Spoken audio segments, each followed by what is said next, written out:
¿Crees que de las culturas, religiones y misticismos que has estudiado, que básicamente dicen lo mismo, quizás solo de una manera diferente?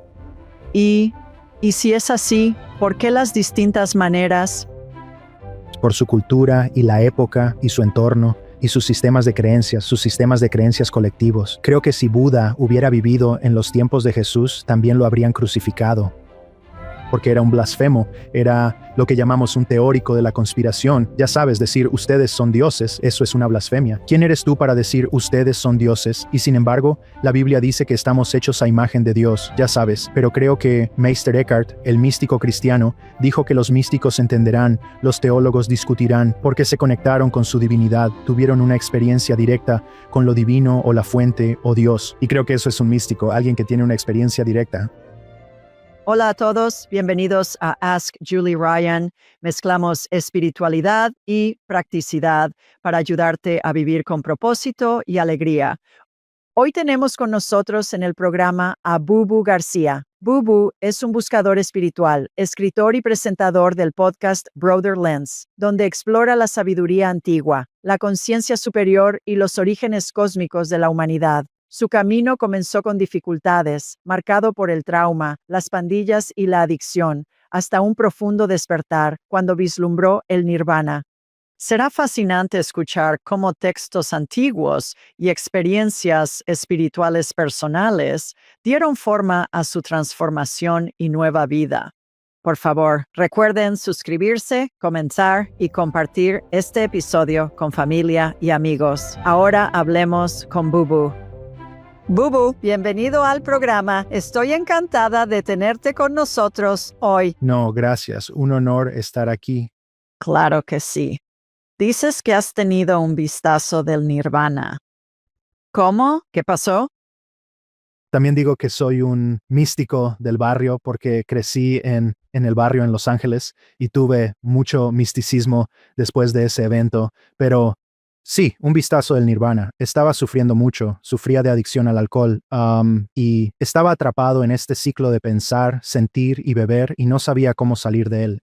Era prisionero de mi mente y cuerpo, atascado en este estado y lo único que me mantenía vivo era el alcohol.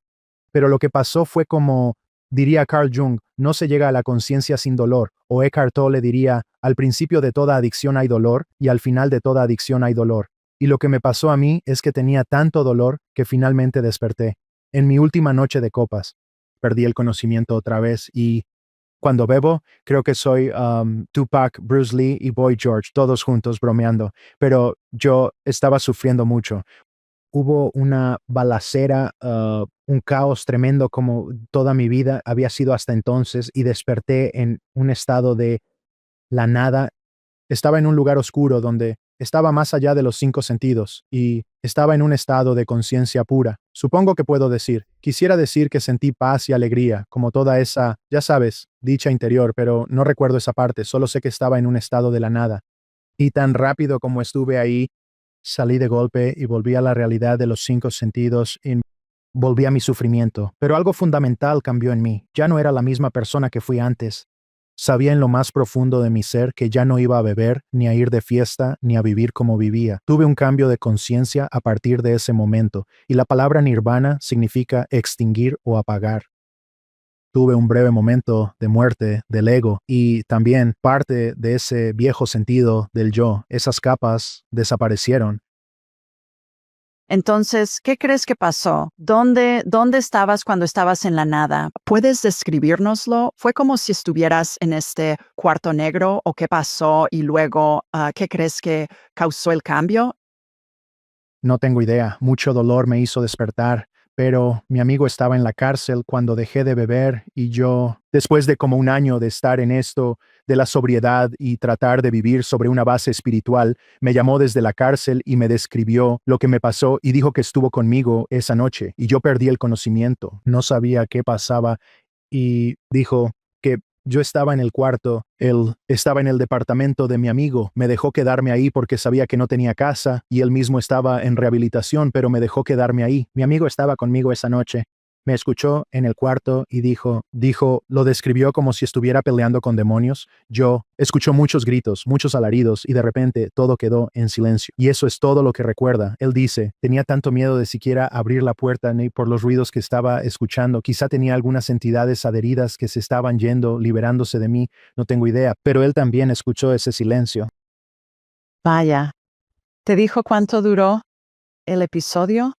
No me dijo. Hablamos brevemente por teléfono cuando estaba en la cárcel. Él, hace 2 años, lamentablemente murió. Tuvo una sobredosis, pero era un muy buen amigo mío de la infancia. Sí.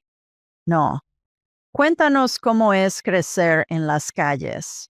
Cuéntanos sobre tu infancia y a qué te enfrentaste antes de llegar a esa nada. Y también se me olvidó, ¿qué es la nada?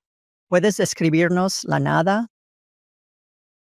Tuve un par de experiencias de estar en un estado de la nada donde no había como un estado mental condicionado sin pensar, es solo ser, la existencia, y estaba más allá de los sentidos y yo solo estaba como en un estado puro de conciencia, no pasaba nada más, ni siquiera tenía sentimientos o pensamientos de ir, solo me fusioné con toda la unidad de la vida, como en un estado puro de conciencia. Tuve esa experiencia en Ohio trabajando en una obra. Yo miré a través de una flor porque no había baños y yo caí en un estado donde estaba en como un estado de la nada de nuevo y estaba fuera de mi cuerpo. Tuve una experiencia extracorporal durante ese tiempo, pero supongo que la mejor manera de explicarlo es que estaba fuera de mis sentidos, estaba más allá de mi condicionamiento y sí, estaba en un estado puro de conciencia. ¿Viste algo? ¿Estaba todo oscuro? ¿Había luz? Era...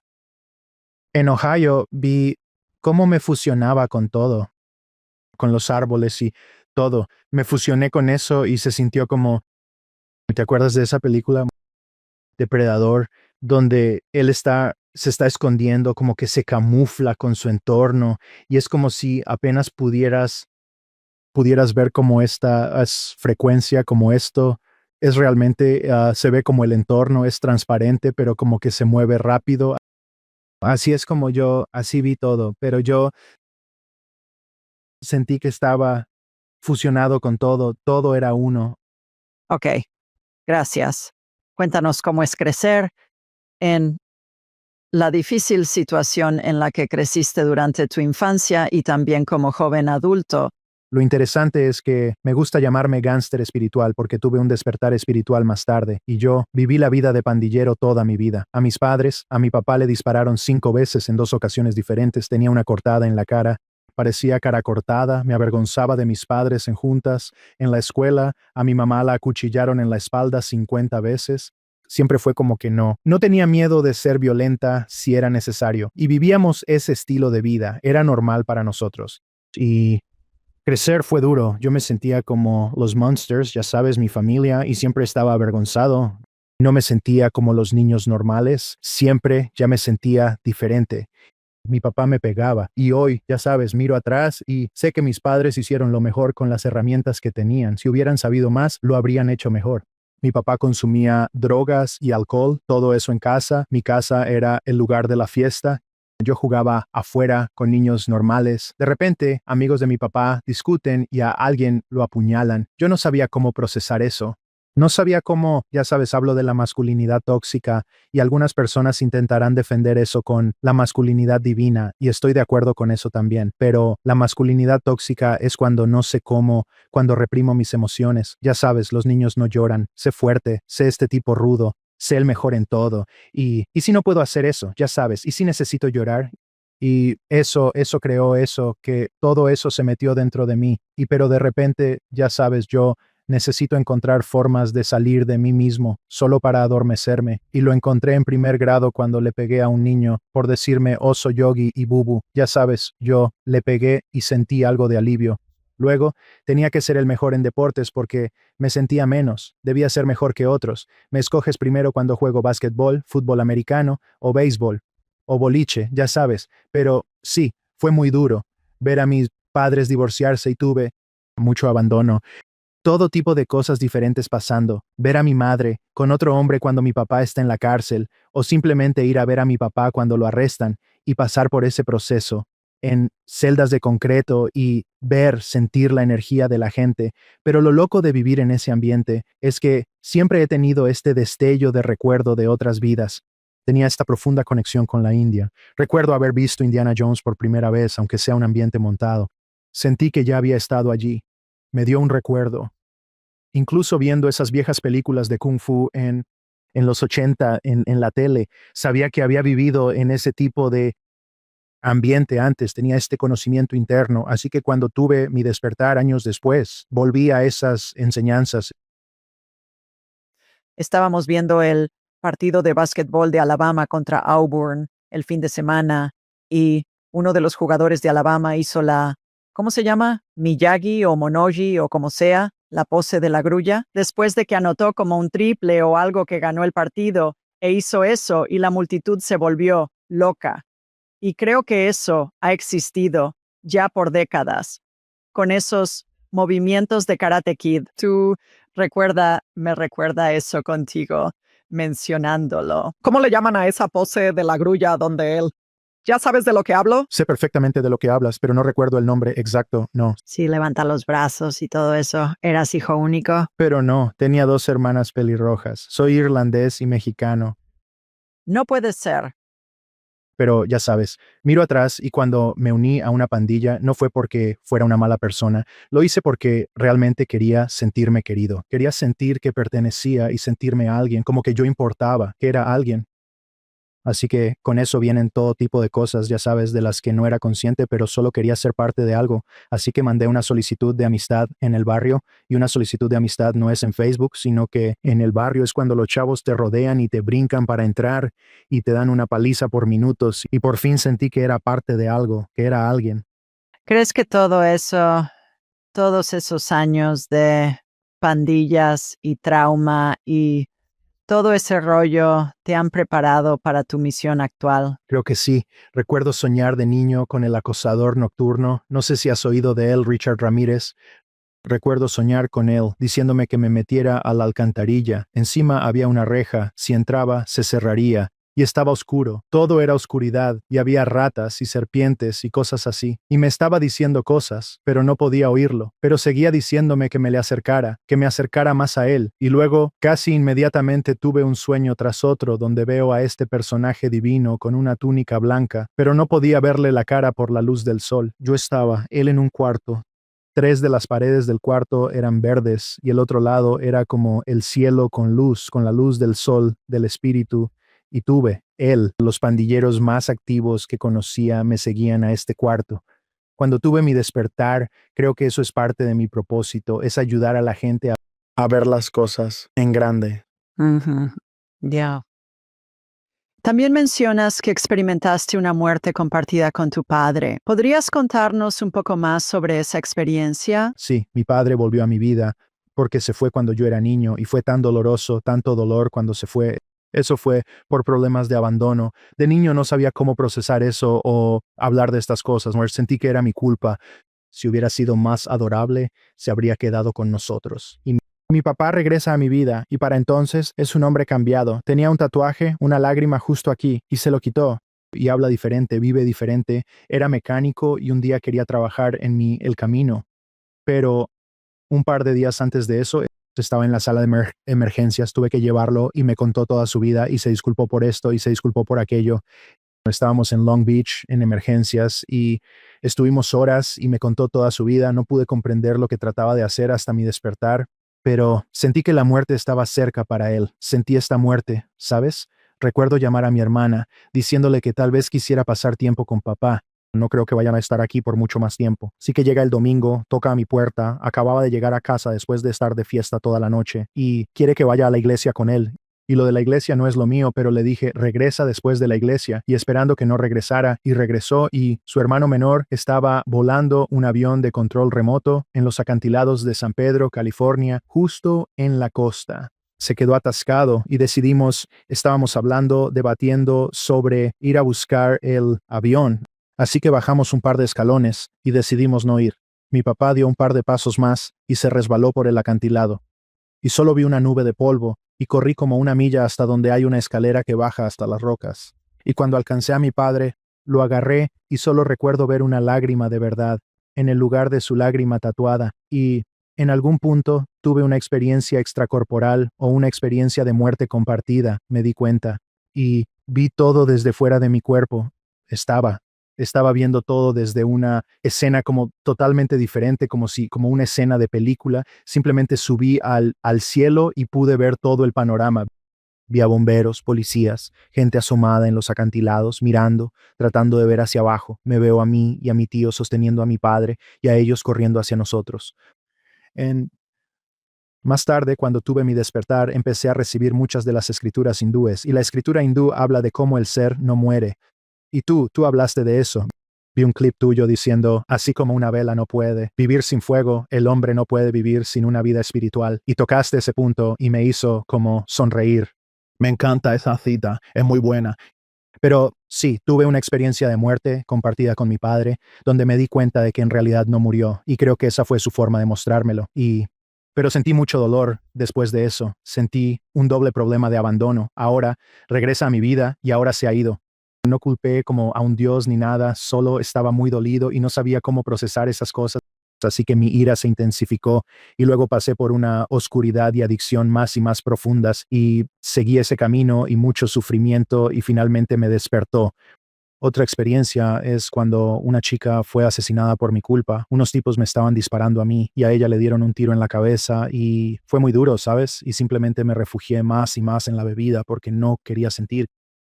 Creo que el alcoholismo o la adicción no es una enfermedad. Realmente no estoy de acuerdo con el modelo de la enfermedad, pero creo que es un intento de escapar del sufrimiento humano. Wow, qué fuerte declaración, porque sé que has estado involucrado en los programas de 12 pasos por un tiempo.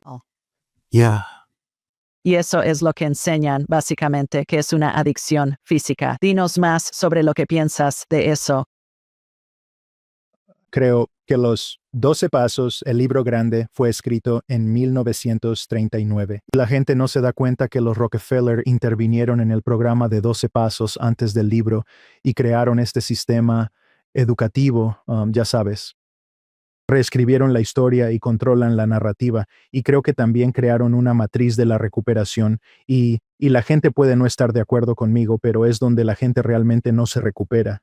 Simplemente continúan en esto. Estas rehabilitaciones cuestan muchísimo dinero solo para ir a una, pero el modelo de enfermedad creo que omite el verdadero problema, como nuestras emociones atrapadas y nuestros resentimientos profundos. ¿Qué hay más profundo en el resentimiento? El trauma y sus huellas y cómo nos afectó profundamente.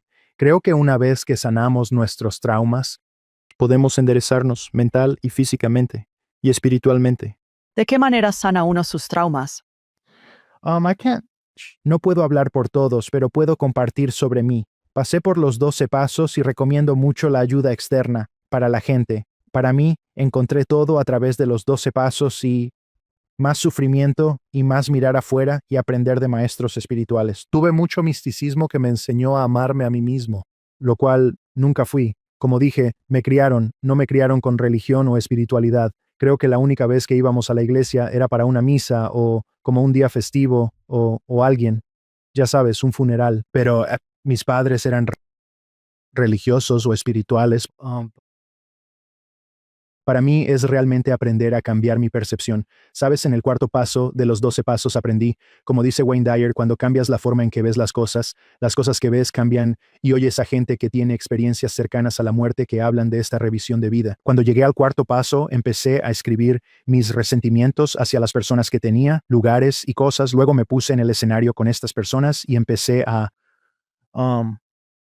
Fui entre la multitud, fingí que había un público y empecé a ver las cosas desde un ángulo diferente y a cuestionar cosas, dónde me siento herido y amenazado y por qué, cómo desearía que esta persona se mostrara, que actúe conmigo con este público mirando, ¿sabes? Y empecé a cuestionar y ver cómo creé esta persona o como simplemente cuestionar a mis padres, como no conozco los secretos más oscuros de mi madre, pero solo puedo imaginar crecer de la manera en que fue criada. Y ella no tuvo un padre en su vida, mi papá tampoco. Y el solo cuestionar y tratar de tener comprensión me dio compasión, especialmente cuando empecé a entender cómo las cosas me afectaban, mi relación con mi entorno, de mi exterior a mi interior.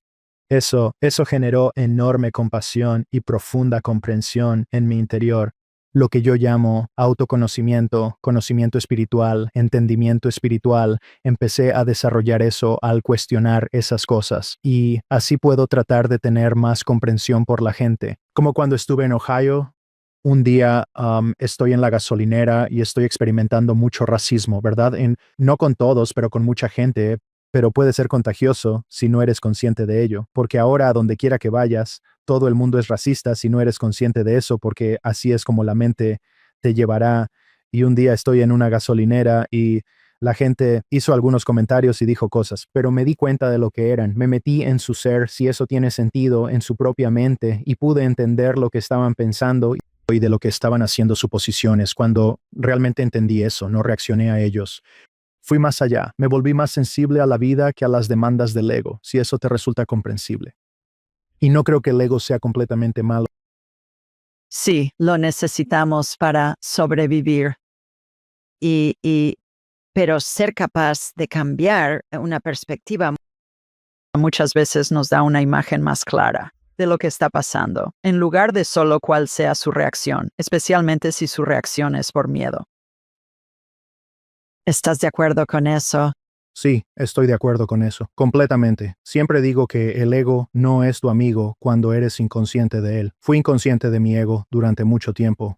Mis identidades, ya sabes, etiquetas y creencias a las que me aferro, que crearon este sentido de mi yo, la persona. Y entonces no era consciente de ello. Estaba tan atrapado en mis pensamientos y mis emociones durante mucho tiempo hasta que empecé a separarme poco a poco. Pero siempre hay dolor, siempre hay sufrimiento detrás de la bebida para el alcohólico o para el drogadicto. Y no creo que haya una diferencia en la comunidad de los 12 pasos. Puede haberla.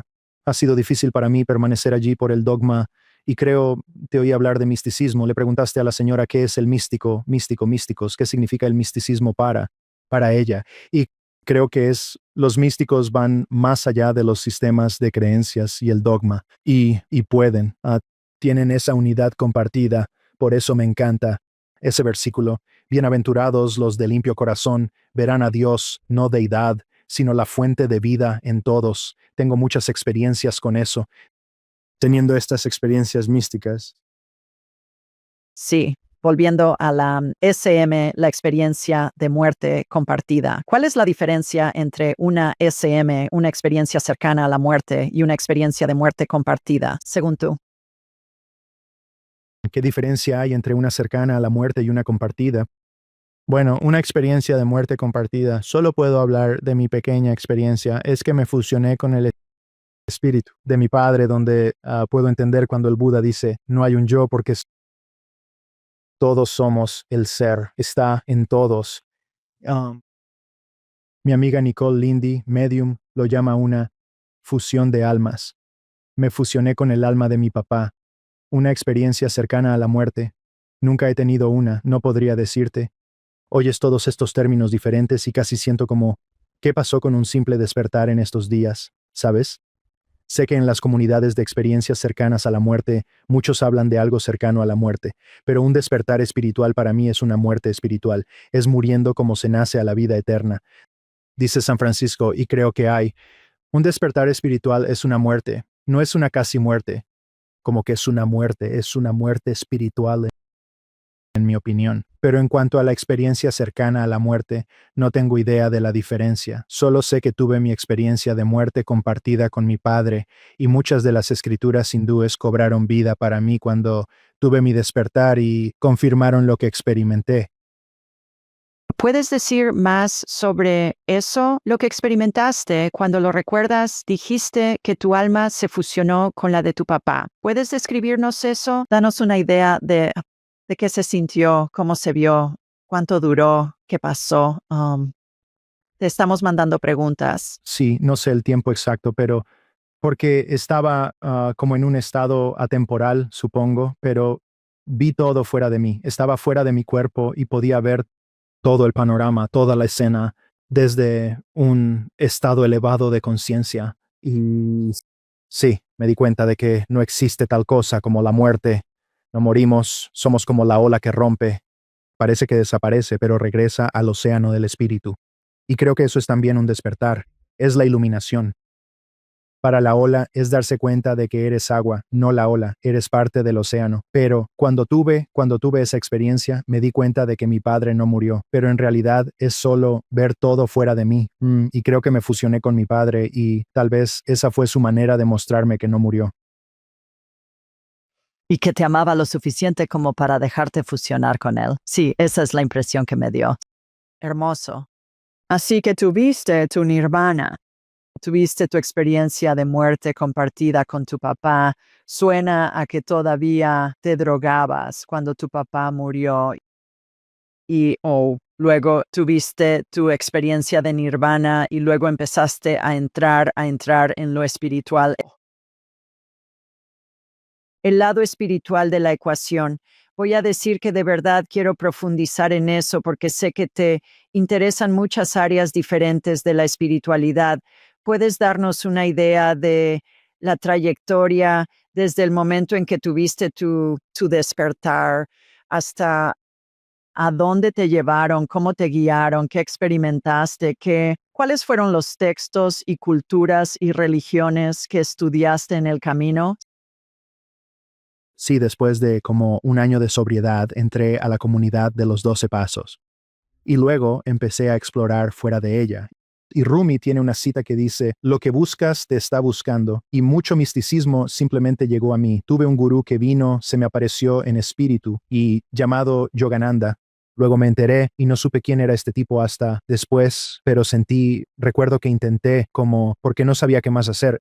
Simplemente fui a una iglesia grande en Torrance, California, solo fui al servicio y me senté y oí al predicador predicando, y de repente oigo una voz que dice, él no sabe lo que está predicando. Entonces me dejé llevar, me levanté automáticamente. Yo me levanté y fui a la tienda de regalos y pedí un libro de Neil Donald Walsh. Una semana antes estaba en Target y vi un DVD. ¿Era un DVD o eran CDs? Un DVD. Era un DVD. Fue como si todo se oscureciera y una luz estuviera solo sobre este DVD. Y, y entonces compré el DVD y lo vi y era Neil Donald Walsh. Así que ahora estaba buscando sus libros. Así que él estaba en la lista de los que no se compran. Revisaron una lista. Entonces, y luego pedí uno de Gandhi, libros de Gandhi, y dijeron que no tenían.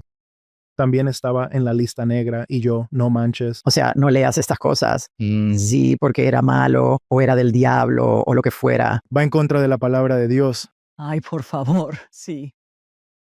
Así que fui a una iglesia de la unidad por primera vez y había un ministro invitado de San Diego y empezó a hablar de Yogananda. Y pareció que hubo un tiempo en que, a donde quiera que iba, oía hablar de este tipo, Yogananda, y luego empecé a ver su imagen. La primera vez que fui al Self-Realization Fellowship en Pacific Palisades, en California, me senté y vi la fila de gurús como Krishna, y ya sabes, Jesús, pero la foto de Yogananda brillaba para mí como si estuviera viva. Y creo que esa fue su manera de decirme, ya sabes, que era él. Y simplemente tuve este saber interno, no la mente, nada me lo decía en la mente, era esta sensación de saber interno, era él, y empecé a meterme en sus enseñanzas y tiene sentido porque siempre sentí que había vivido en la India alguna vez y ahora estoy recibiendo esta guía divina de un gurú de la India y empecé a investigar los evangelios gnósticos, me encantan. Explica qué son los evangelios gnósticos para quienes no saben. Ellos no se decían gnósticos. Ellos iban contra lo que la iglesia enseñaba y desafiaban. Hay una frase en el Evangelio de Felipe, el hombre hizo a Dios a imagen del hombre. Creo que es asombroso. Para mí el Evangelio gnóstico es como el Evangelio de Tomás que me llegó. Fue encontrado en 1945 intacto por el hombre y que conecta con Yogananda. Yogananda decía que estaba trayendo de vuelta las verdaderas enseñanzas de Cristo. Murió en 1952, creo. No tradujeron los evangelios gnósticos hasta más tarde, pero así que Yogananda no tenía idea de lo que decían en los evangelios, como el evangelio de Tomás, pero enseñaban la autorrealización. Jesús te dice que vayas hacia adentro. Sabes, hay un evangelio, creo que es el 24. Hay luz dentro de un hombre de luz, ilumina el mundo. Si no brilla, está en oscuridad. Lo que nos remite a la vela, al versículo que tenía sobre Buda. Así que sí, los evangelios trataban de autorrealización. Creo que Yogananda tenía razón. Empecé a incursionar en ¿Fueron esos los que encontraron en las jarras como un pastorcito en medio del desierto o algo así? Sí, en la biblioteca de Nag Hammadi le llamaron y era una jarra de 6 pies y hay diferentes evangelios ahí. ¿Creen que algunos fragmentos, como cuando hicieron una gira por Estados Unidos, fueron a diferentes museos y podías ir a verlos en el papiro antiguo y es increíble que hayan durado tanto? Sí, lo es. Y, ¿sabes? Creen que quien escribió el Evangelio de Tomás es más antiguo que el de Juan. Estaban compitiendo entre sí. Por eso el Evangelio de Juan puso a Tomás como el incrédulo, como que estaban compitiendo entre sí. Y hay ciertas partes del Evangelio de Juan, y no recuerdo ahora mismo, que fueron añadidas mucho después, como la parte de la Trinidad, lo cual es increíble. No sabemos quién escribió los Evangelios, ninguno prácticamente. En cuanto a los 4 evangelios, lo que me parece interesante, pero para mí lo que más empodera es el texto gnóstico, porque es ir hacia adentro. Hablan de que somos nuestro olvido. Es nuestro olvido lo que crea la ignorancia. Olvidar quiénes somos. No sé si has oído esa historia hindú sobre dioses y seres humanos, donde escondieron la chispa divina dentro de nosotros, por el hecho de que abusábamos de nuestro poder, nuestra divinidad. Decidieron esconderla, nuestra divinidad, estaban debatiendo dónde esconderla. ¿La ponemos en la montaña? No, con el tiempo la encontrarán en la cima. ¿La ponemos en el océano? No, con el tiempo empezarán a explorar el océano. ¿La encontrarán? ¿Ponerla en la luna? No, encontrarán la luna, las estrellas, el cosmos. Brahma dice, pongámosla dentro de ellos, en su corazón. Nunca la encontrarán. Solo quienes estén listos la encontrarán.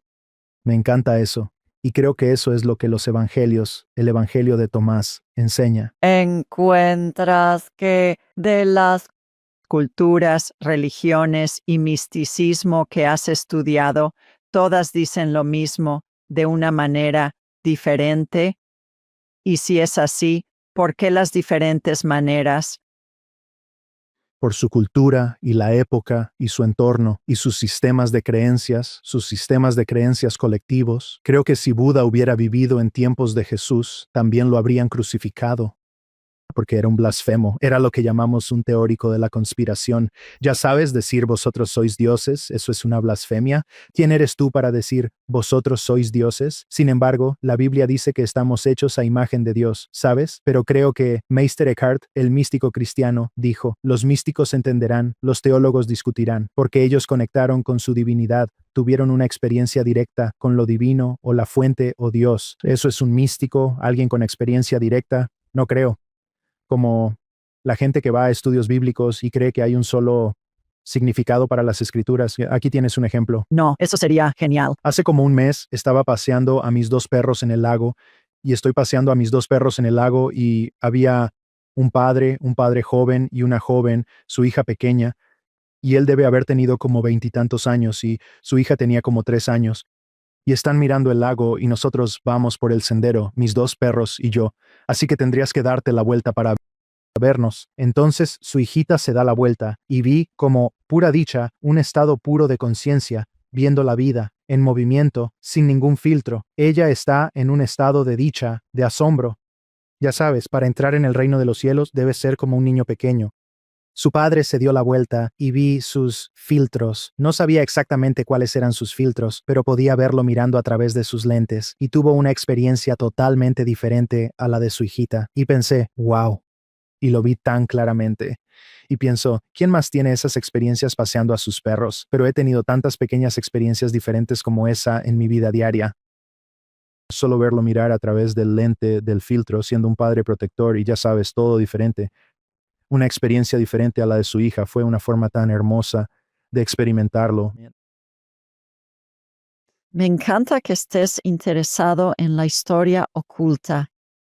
¿Qué comprende la historia oculta, en tu opinión? Esto siempre me ha fascinado profundamente. Las tablillas sumerias, ¿de qué manera se conectan todas estas historias? Por ejemplo, estuve en Egipto hace un par de años con Tony Browder, el primer afroamericano en tener un sitio arqueológico allí, y ha estado excavando desde 2007, pero ha estado yendo a Egipto, el antiguo Kemet, desde 1979. Pero ya sabes, lo interesante es, oímos términos griegos en Egipto, pero ¿qué significan realmente en africano? Medu Neter significa, ¿cuál es el verdadero significado de Medu Neter en significaba palabras de Dios?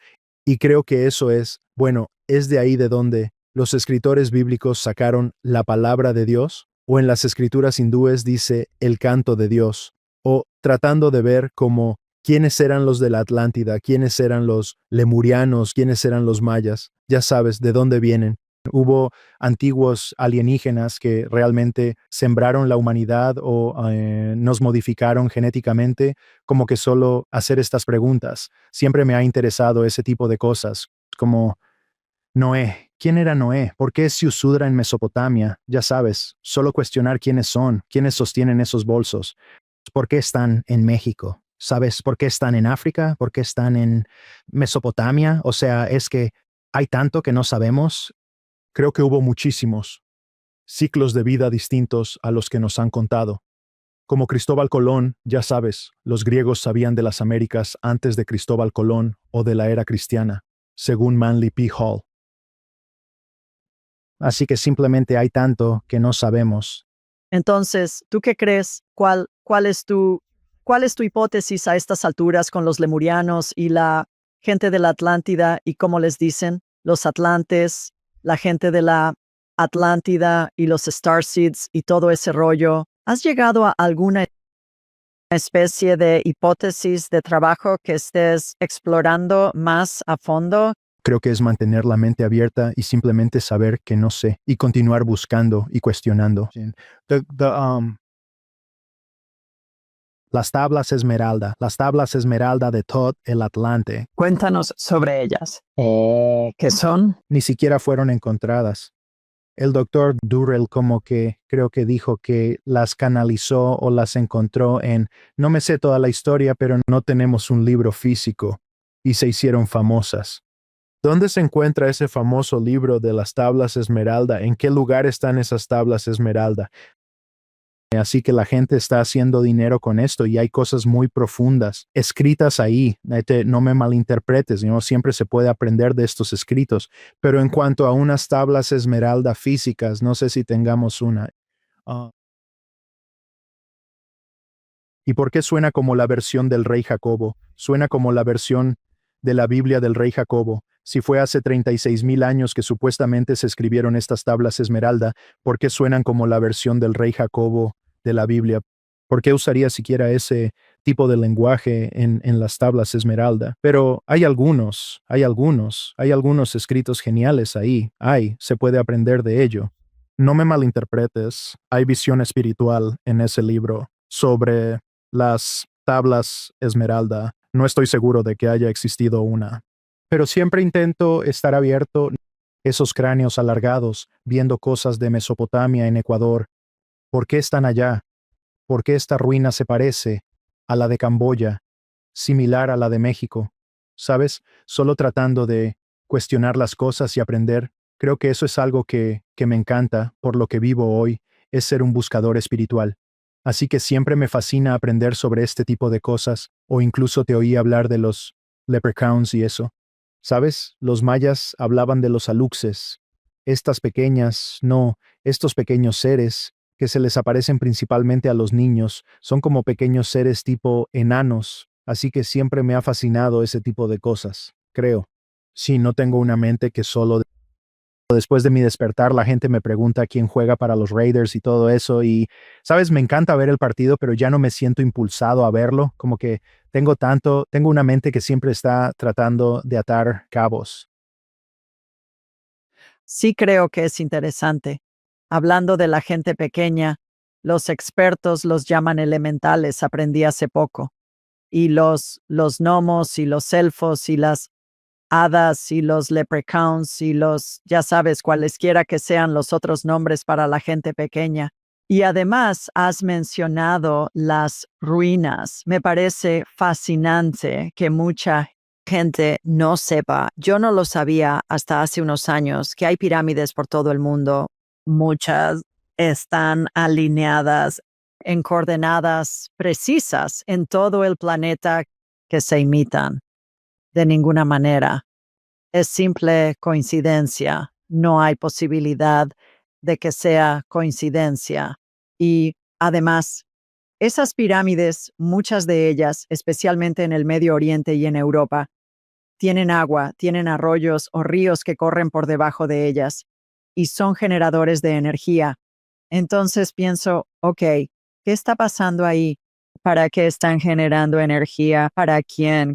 ¿Qué onda con eso? Y han escuchado expertos, autoproclamados expertos, decir que creen que era como una especie de Internet galáctico, un sistema de comunicación que se usaba por esas coordenadas y la forma en que estaban alineadas con las estrellas. ¿Tienes alguna idea sobre eso? ¿Has investigado eso? Ya lo he investigado. Siempre me fascina. Yo mantengo la mente abierta, pero hay tanto que no sabemos y no nos dicen. Así que sí, estoy de acuerdo contigo. Pero sí, ellos pueden explicarlo mucho mejor que yo. Hace poco estuve nadando en los cenotes, donde supuestamente los meteoritos impactaron cuando los dinosaurios se extinguieron, murieron, todos se fueron y fue hermoso. No sé si alguna vez has estado allí en los cenotes, pero hay tantas cosas. ¿Dónde es? No sé. Sí, les llaman los cenotes y hay como un agua hermosa de color turquesa y hay vegetación. Estás como en una pequeña cueva, pero como que se nota que una bola, un tipo de meteorito la golpeó y está profundo dentro de la tierra. ¿Y dónde se encuentra? Está en México, por la zona de la península de Yucatán. Sí, Chichén Itzá, por toda la zona de Chichén Itzá, Tulum, así que sí. Wow. Ya. No, no lo capto. Todas esas cosas, pero solo voy al lugar. ¿Es factible? Lo es. Si quisiera clavarme a fondo, simplemente hablo con espíritus y más allá y digo, oigan, ¿qué pasaba? Muéstrenme una escena y podemos hacer una repetición instantánea de lo que pasaba entonces. Y todos tenemos la capacidad de hacer eso, de ir a las vidas pasadas, porque sabes, el tiempo no es algo que exista en el mundo espiritual. Así que puedes ir hacia adelante y hacia atrás y a donde sea y obtener información. Podemos hablar con quien queramos, los conozcamos o no. Es irrelevante, no importa, porque es nuestro espíritu conectando con su espíritu. Necesito enseñarte mis ondas esotéricas para que puedas conectar con estas entidades y encontrar respuestas a estas cosas que te fascinan. Y porque ciertamente es un hoyo negro, te metes en eso, un hoyo negro fascinante, pero uno interesante. ¿Qué puntos en común encuentras y cómo afectan la existencia humana? En todas estas historias ocultas, things.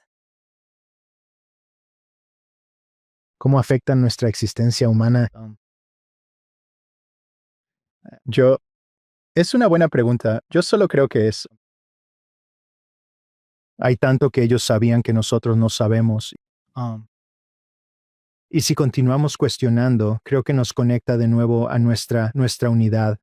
Um, por ejemplo, los zigurats que se construyeron en la antigua Mesopotamia, ¿por qué se ven prácticamente idénticos al templo de Kukulcán? ¿Qué es un sigurat? Son las ruinas de Mesopotamia, de las que realmente no oímos hablar, y se ven casi idénticas a los templos mayas. O sea, hay una conexión ahí, de nuevo, volviendo a esos. ¿Qué hay en esos bolsos de mano? ¿Por qué están esos bolsos de mano en México, igual que los sumerios? Um, ya sabes, ¿no? Los escritos cuneiformes, los textos. ¿Por qué seguimos teniendo estos mismos bolsos de mano? ¿Qué onda con esta piña que puedes encontrar en México o que Anu sostiene en un glifo? ¿Sabes? Entonces es solo que si podemos como que atar cabos y cuestionar cosas y continuar yendo más allá de la arqueología convencional, creo que nos acercará más los unos a los otros. Creo que nos acercará más a nuestra unidad divina, en lugar de vernos unos a otros como blanco, negro, mexicano, demócrata, republicano. Bienaventurados los de limpio corazón significa un despertar profundo, más allá de etiquetas, sistemas de creencias y las narrativas que creamos con nuestro propio estado mental condicionado y la sociedad. Y creo que eso es. Si podemos hacer eso, creo que podemos empezar a amarnos más y a estar más unidos. Sabes, creo que para hacer que Estados Unidos sea realmente sano de nuevo, y no estoy hablando de política, sino en general, es realmente lograr que la gente se ame de nuevo. Bruce Lipton te diría, cuando vivimos en el miedo, en lugar del amor, tiene el efecto opuesto en mente y cuerpo. Cuanto más podamos aprender a amarnos, podremos amar a los demás. El problema con ama a tu prójimo como a ti mismo es que la gente ya no se ama, nos alimentan con miedo, estamos en supervivencia, mentalidad de nosotros contra ellos. Está creando trauma colectivo. Es por eso que la adicción se ha expandido mucho más de lo que sabemos. Hay tanta adicción, pero comienza con amarnos los unos a los otros, cómo nos hablamos.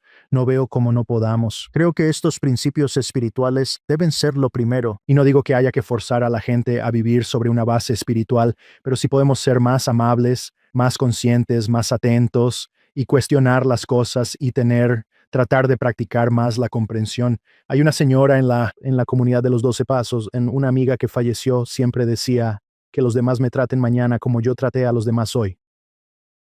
Cuando intentas vivir de esa manera, cambias tu realidad, cambias tú, cambiamos todo, ¿sabes?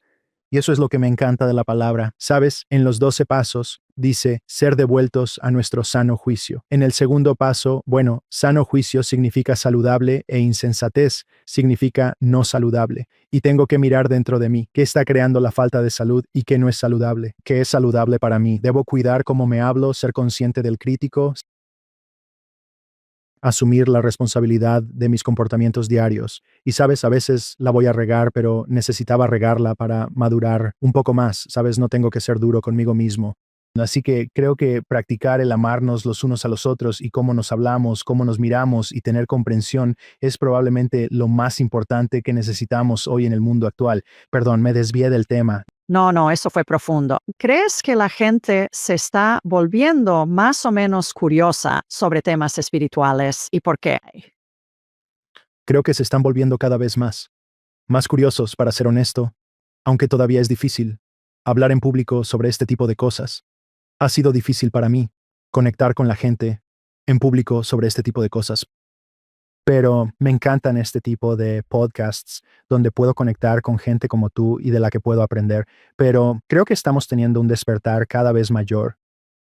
Sí, la gente está empezando a cuestionar los viejos paradigmas, ya sea en la comunidad de los 12 pasos, la religión, el cristianismo. Mucha de esta gente está desafiando los viejos sistemas de creencias y paradigmas. Así es. ¿Qué te inspiró a empezar tu podcast Brother Lens?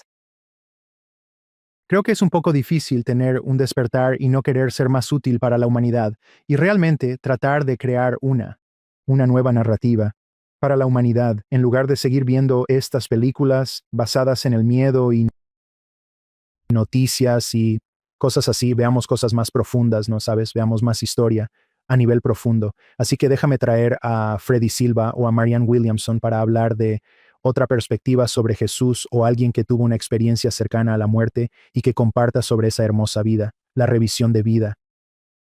Me pregunto si eso es como el pesaje del corazón egipcio, ¿sabes? Cuando pesaban el corazón. ¿Eso es una revisión de vida? Solo cuestionando cosas así.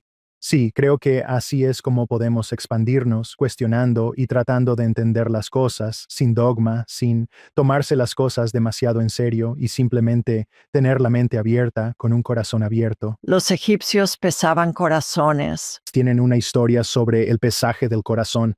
No la conozco completa. Cuando morían, había un pesaje del corazón.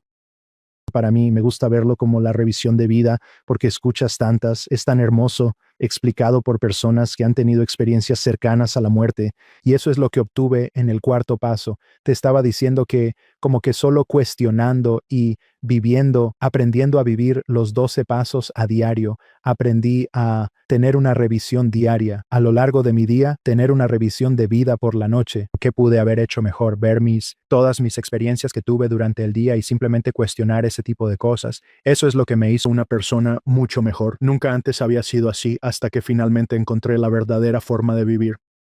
Por eso me encanta tu cita sobre el Buda.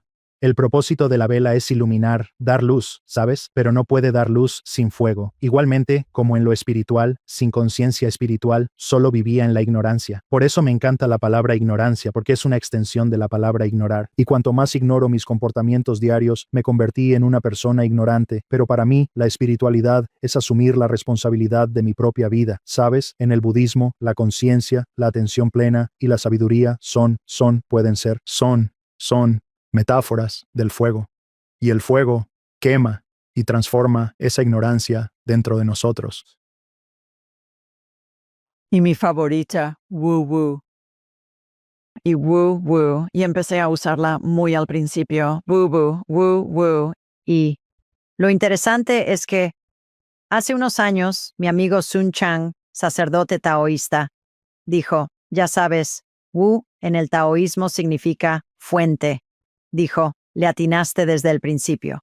Wow. Oh, y yo dije, oh, no tenía ni idea, solo pensé que sonaba bien. Y ya sabes, como que saca a la gente de sus opiniones de entrada, porque es gracioso. Mucha gente, ya sabes, dice, sí, hago woo y se quedan como que se ríen. Así que reduce eso de, oh, ya sabes, es una bruja o es lo que sea. Sí, pues en ese sentido, wu significa fuente. Me encanta. Ok, eso funciona. Y ya sabes, en tradiciones chinas y orientales significa fuente. ¿Quién lo diría? Supongo que quien quiera que me estuviera diciendo que usara la palabra wu, los espíritus y más allá, de todos los diversos temas que discutes en tu programa. Si tuvieras que elegir un tema hoy, que te intrigue más, ¿cuál sería? Diría que el despertar espiritual. Me fascina aprender de sus distintas facetas. La gente tiene experiencias muy variadas, porque no es un evento único, al menos para mí. He tenido pequeños despertares, grandes despertares, pero ¿cómo entendemos estos despertares y cómo esto cambia nuestra visión del mundo y nuestra forma de vivir? Me encanta aprender sobre los despertares. Creo que no son como experiencias cercanas a la muerte, son muertes espirituales. Es una muerte espiritual hacia Una nueva forma de ver algo. Sí, ¿crees que todo el mundo los experimenta, lo reconozcan o no?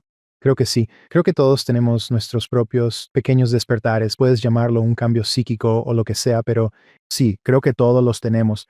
He tenido varios diferentes, o sea, tuve un despertar viendo The Walking Dead en el último episodio, viendo cómo tenían esta compartida, experiencia humana compartida, su humanidad, viendo más allá de colores de piel y creencias, estaban sobreviviendo y viviendo unos con otros y desarrollaron amistades. ¿Sabes? Yo entré en un estado de unidad.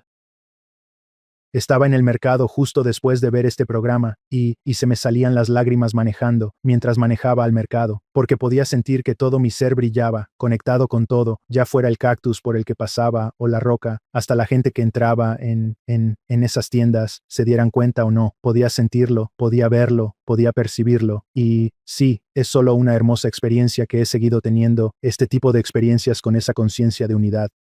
¿Sabes? No me enfoco demasiado en la cuarta, quinta, sexta, séptima dimensión. Solo sé que nosotros experimentamos estos estados alterados de conciencia y es algo simplemente hermoso. De verdad que lo es. Desearía que más gente los tuviera. La gente los tiene, se den cuenta, o no. Los están teniendo y a menudo encuentro que Los guionistas son muy espirituales y hay todo tipo de joyas ocultas en muchas de estas películas que vemos. ¿Crees que ese es también el caso para todos? Agarro algo. Está agarrando algo. Para los que están escuchando, Avatar tiene el libro de Avatar, sí. Este es un tipo con el que fui a Egipto, pero él desglosa la película Avatar en esto y hace un hermoso trabajo hermoso, Tony Browder. ¿Y qué dice? Bueno, o sea, Danos una sinopsis. conectando la palabra avatar, por ejemplo, ¿sabes? Esa es una palabra hindú, ya sabes, lo divino, Dios encarnando en esta forma, ¿verdad? También comparte la idea de que las culturas indígenas ya creían en eso, ¿sabes? Ya sabes, compartiendo las diferentes de África, de la gente maya, compartiendo los personajes, como esa señora, ¿cómo se llama? Que es un avatar. Se llama Grace, um, la doctora Grace Augustine, que lleva el nombre de San Agustín y su historia. Y solo de verdad, sí, solo un libro hermoso para ver. Tuvieron que canalizar estas ciertas cosas. Son muy espirituales, incluso Star Wars tenía muchas cosas manifestándose, ¿sabes? Y cuando era niño no mencioné eso, pero siempre sentí que había vivido allí antes en ese tipo de ambiente. Y como que tenía este saber interno, como cómo llega todo esto, como los supersónicos, ¿recuerdas? Los supersónicos, ¿cómo es posible que tengamos esa tecnología? ¿Sabes? Ahora o escuchas sobre los Simpsons, ¿sabes? ¿Cómo sabían sobre eventos futuros? ¿Sabes? Solo tuvieron que ellos están canalizando algo más profundo, seguro, sí. Todo lo que existe, escritor, autor, compositor, pintor, lo que sea, todos estamos canalizando, todo el mundo está canalizando, porque todo el mundo ha tenido la experiencia en la que escriben algo, ya sea una pieza musical o un párrafo de un libro o algo, donde regresan y lo leen y piensan, no recuerdo haber escrito eso, pero está bastante bueno. Ya sabes, si les preguntas te dirán, sí, eso pasa mucho. Y hablan, especialmente los novelistas, hablan de cómo los personajes cobran vida y los personajes les hablan y como que toman vida propia. ¿Qué están haciendo? Están en diferentes dimensiones con estos personajes que están haciendo, que están trayendo a la realidad en la página quizás o en la pantalla de cine, pero tienen diálogos con estos personajes que crean en sus mentes. ¿Cómo funciona eso? Tienes razón. Y sabes que es interesante, Krishna es considerado un avatar en la tradición hindú o Jesús. Dijeron que los swamis consideran a Jesús como un avatar o al Buda y otros avatares. Y ya sabes, la gente Navi en esa película dice, te veo. La gente maya, muchos de los indígenas desde África hasta la gente maya decían, In Lak'ech, que significaba, tú eres otro yo y yo soy otro tú. Estaban más en sintonía con la unidad. Incluso en esa película tenían ese árbol, el árbol de la vida. No sé, solo, sí, una hermosa película, espiritual. Sí, interesante. Última pregunta. ¿Por qué encarnamos? Experimentar. Para experimentar, siempre digo que quizás somos Dios presenciando a Dios a través de la experiencia humana, conciencia infinita, moldeada momentáneamente en forma finita. Y creo que cuanto más experimentamos y crecemos, tal vez la conciencia de Dios continúa expandiéndose. Pero creo que me he dado cuenta de que la parte más profunda de ser alcohólico es ser humano, y la parte más profunda de ser un ser humano es mi unidad con Dios, y la parte más profunda de mi unidad con Dios es amar a los demás. Sabes, Ernest Holmes dijo, ya sabes, debemos buscar a este Dios en los demás, amando a este Dios, olvidando lo demás. Cuando volvemos a nuestra unidad y nos damos cuenta de que no somos las olas, somos el agua, podemos ver lo divino en todo lo que nos rodea, tratarnos mejor y así crear una narrativa completamente nueva. Pero también sé que necesitamos tener nuestras experiencias, ya sea que las llamemos malas o buenas, para poder seguir expandiéndonos y creciendo. Creo que ese es todo el propósito de la vida, es realmente experimentar. Y si esto es un sueño, ¿por qué no crear un sueño hermoso? Qué bien dicho, ¿ah? Wow, eres extraordinario, Señor. Dios mío, qué historia y qué hombre tan sabio eres, de verdad, y qué brillante en muchísimos sentidos. Me encanta que te guíen a explorar todos estos textos antiguos y civilizaciones y culturas y que las unas y relaciones con él. Ahora, por así decirlo. Así que estás absolutamente en una misión de Dios. Tal vez fuiste un blues brother en una vida pasada. Sí, y Dios, qué conversación tan extraordinaria. Me quito el sombrero ante ti por todo el trabajo que haces. Hablando de eso, ¿cómo puede la gente saber más de ti y en qué andas? Pueden encontrarme en YouTube, en Brother Lens Podcast. Ok, muy bien, haremos eso. Pondremos eso en las notas del programa, todos. Hay mucha tela de donde cortar, Dios mío, qué conversación tan maravillosa. Bubu, gracias por iluminarnos a todos y compartir tu sabiduría con nosotros y compartir las partes difíciles de tu vida también y cómo has salido de ellas. O sea, eso es digno de admiración, si no es que más. Así que te deseo todo lo mejor y éxito continuo en tu viaje. Mientras tanto, te envío mucho amor desde Sweet Home, Alabama, y desde Arizona también, donde está Bubu. Nos vemos.